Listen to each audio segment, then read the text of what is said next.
Bom, um assunto puxa o outro.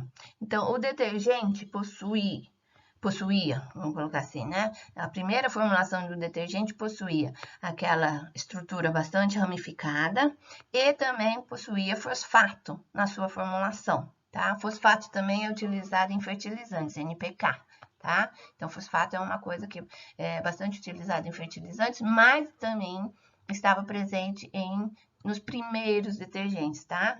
Não é utilizado mais hoje. A gente vai ver por quê. Tá, e os polifosfato, que é o que está escrito aqui. Consegui.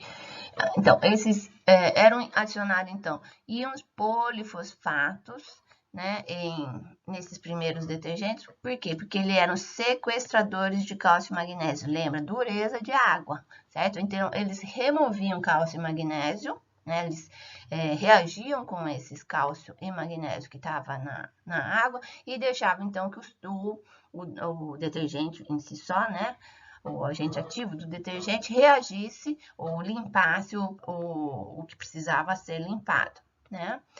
Só que esses íon polifosfato, né? O STP, aqui, ó, STP, que é isso aqui, tá? Além de fazer o sequestro de água, né? De água não, de cálcio e magnésio, também deixava a água um pouquinho mais alcalina, né? Na água de lavagem, perdão, deixava ela um pouquinho mais alcalina e essa alcalinidade da água ajuda na remoção de sujeiras. Até aí não tem problema nenhum, tá? Então, eram só vantagens de se colocar esse íon polifosfatos. No entanto, né? O que aconteceu com o tempo? Esses íons polifosfatos em solução aquosa, ou seja, depois que você utiliza, ele vai chegar lá na água, ele vai formar fosfato, tá? E esse fosfato é um agente, é um nutriente, certo? Bastante utilizado, tanto é que é utilizado em fertilizantes, como está escrito lá em cima. Né? Qualquer fertilizante utilizado hoje tem fósforo, NPK, tá? Esse foi o problema. Então, até agora a gente só viu vantagens, né? Removia cálcio, deixava a água um pouquinho mais alcalina, melhorava na limpeza, mas aí com o tempo, assim como qualquer outra coisa, quando você utiliza, depois de alguns anos é que a gente começa a verificar ou algum tipo de problema associado. Então, ou a introdução então, desse fósforo aí causa, então, agora problemas que são, ele é um nutriente, chega no sistema aquoso, sendo um nutriente, o que vai causar? Crescimento acelerado de algas, né? Que leva à eutrofização desse corpo hídrico. A gente vai falar sobre eutrofização logo em seguida, tá bom? Então, até agora ele tem algumas vantagens, mas teve uma grande desvantagem que fez com que todas as marcas, né, toda a indústria que produzia detergente trocasse a formulação. Agora não tem mais fósforo ou fosfato, né, na formulação desses detergentes, e eles foram trocados aqui por exemplo, peraí, tá difícil aqui, como citrato de sódio, carbonato de sódio, silicato de sódio, tá bom? Então, não tem mais fósforo, é proibido ter fosfato ou STP na formulação desses detergentes, entenderam?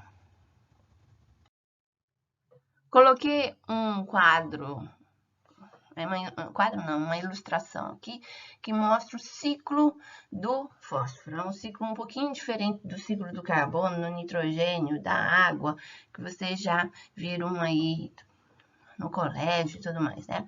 Esse ciclo, vamos começar por um lado mais fácil. Vamos começar aqui trocar as cores aqui para ver se eu consigo mostrar para vocês, né?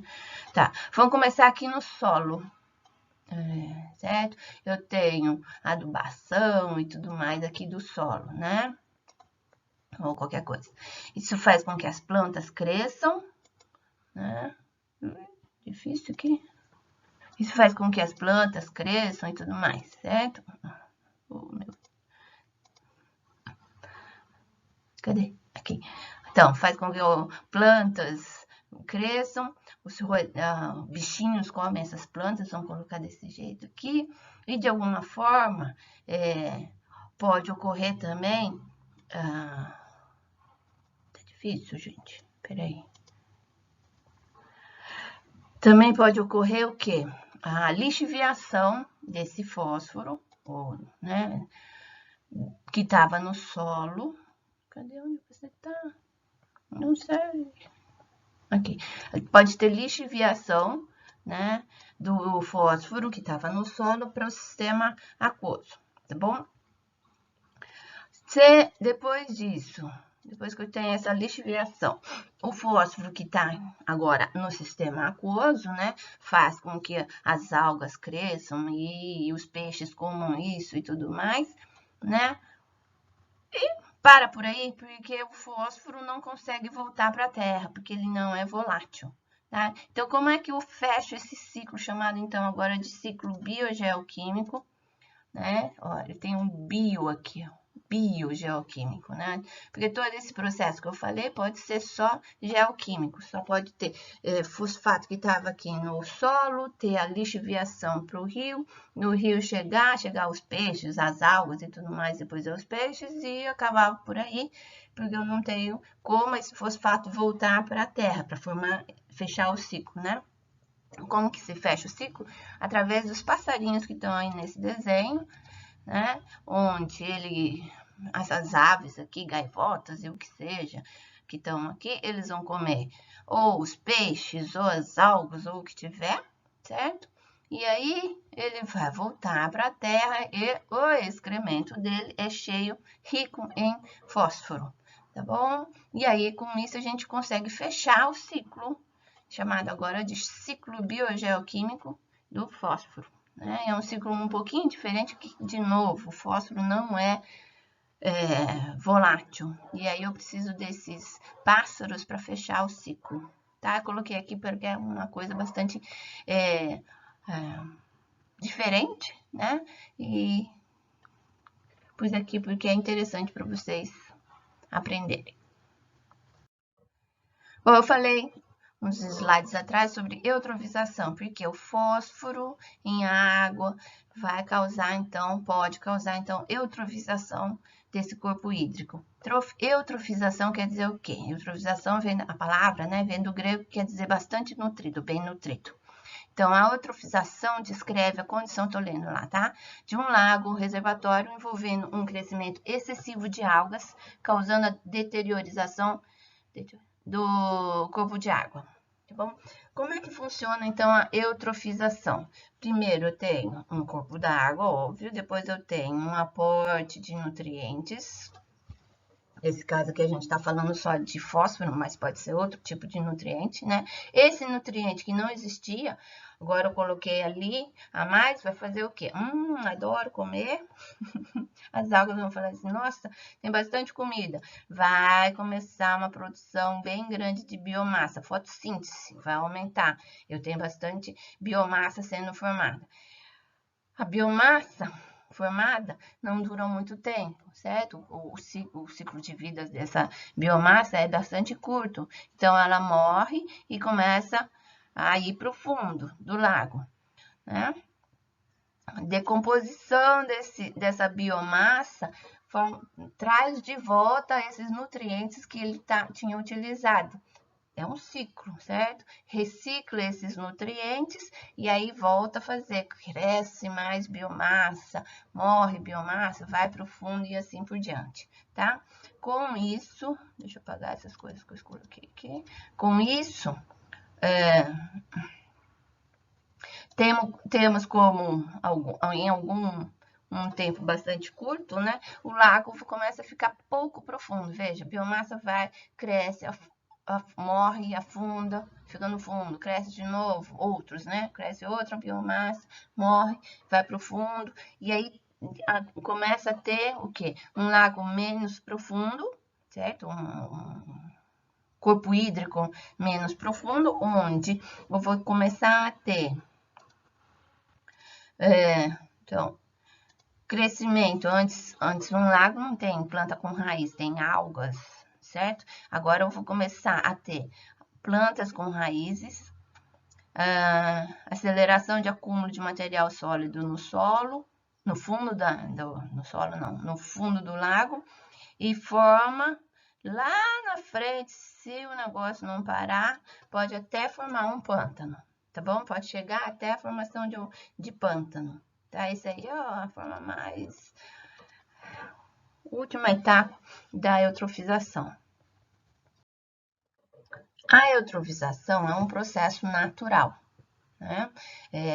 Só que para um lago, um corpo hídrico, passar, né, por todo o processo de eutrofização até chegar, por exemplo, no último estágio, que poderia ser o pântano, isso vai demorar milhares de anos.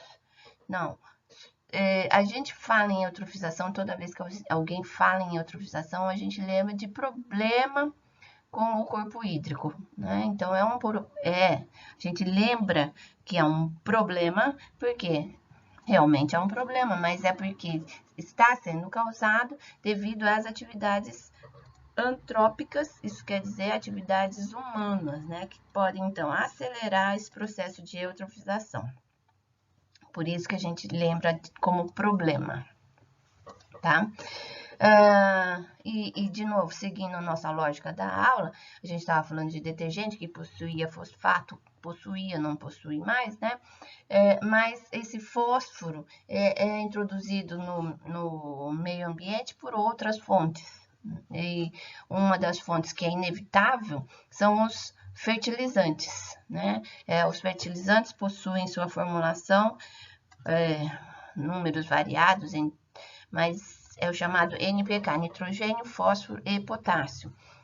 A formulação varia, né, em quantidade de cada um deles, mas sempre vai ter. E também não tem como não utilizar fertilizante. Caso contrário, a gente não tem os produtos, né, que a gente precisa para nos alimentarmos. A utilização desses fertilizantes, aqui chamados de fertilizantes químicos, né? Pode causar algum problema? Pode. A lixiviação com a chuva, esses nutrientes podem lixiviar, né? Ser carregados até um corpo hídrico e aí causar a eutrofização, porque esses fertilizantes chegaram ao corpo hídrico, aumentou-se os nutrientes nesse corpo hídrico e causa, de novo, tudo o que eu falei sobre eutrofização nos slides anteriores, tá bom? Em termos gerais, né, de forma muito generalizada, quando a gente pensa em eutrofização, em geral se lembra de fósforo, como sendo o nosso vilão, né, o fósforo ou na forma de fosfato, né, muitas vezes é o que as pessoas lembram como se ele fosse realmente o vilão, porque vem dessa parte talvez, né, do uso, então, de detergentes no passado. Entenderam? Então, eutrofização é um processo natural. Tá piorando porque o ser humano tá colocando mais nutrientes nesses corpos hídricos que estão, agora a gente tem uma eutrofização antrópica, né? Tá bom? Achei essa ilustração na internet, então eu coloquei aqui do que seria um lago, né, novo, normal, que é o A, e um lago já eutrofizado, que é o da direita. Então, mostro-se assim, não vou desenhar em cima dessas ilustrações, não. Então, na esquerda, a gente tem um lago que tem uma grande penetração de luz, estão enxergando? Tem o sol e a penetração de luz, os raios solares conseguem penetrar, uma variedade de peixes, né? E algumas algas, umas coisinhas no fundo, mas nada assim. E, óbvio, profundidade, né? Então, um lago mais profundo. tá? E agora do lado da direita, né, o lago, então, eutrofizado, é um lago menos profundo, tá vendo? É mais raso, não tem penetração de luz, veja a coloração dessa água, bastante esverdeada, já tem plantas com raízes ali em cima, né?